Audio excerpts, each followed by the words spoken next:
Well, I think that program, like a lot of other programs that are sort of subsets of what we're doing inside the school system, is an important adjunct to the main educational program that we offer.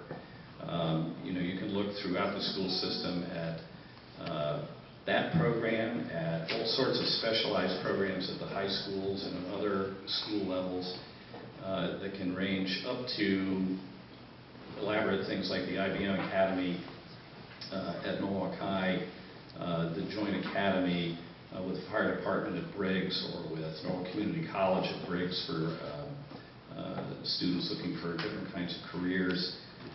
This program here, CGS, the International Baccalaureate program that we're going to be doing here, I think it's important to have a mix of programs like that for people so that there are options that we're providing to all the different kids in the school system.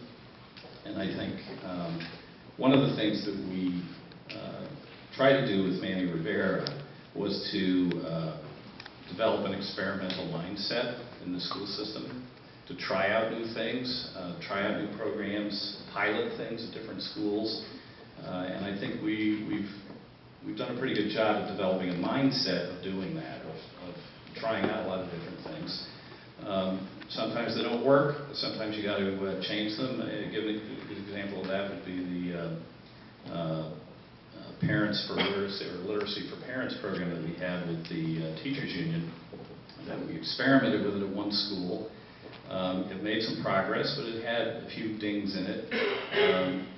But Dr. Adamowski felt that the opportunities provided by it were so extraordinary that we've actually expanded it out to all of our Title I schools now, because we saw opportunities from this experiment to move forward and expand it out. So I like the idea of doing that with all these types of programs. Thank you. Mr. Perillo. I agree that we should, continue to look outside for additional programs that can provide really any sort of, extra anything for a student to achieve, whether it's STEM programs or language programs, but I think important is to have a process by which you can measure how they're performing and what they're doing well, and potentially, take some learning from it to maybe apply to the day-to-day. Okay, Ms. Nelson? I think that any time that you implement different programs and you give students the opportunity to gear themselves towards a program that catches their interest, you're linking them into their education. And that's basically what the job of the Board of Education is. So I think that it's important to have the different programs for different students. Okay, anything on the other side? All right.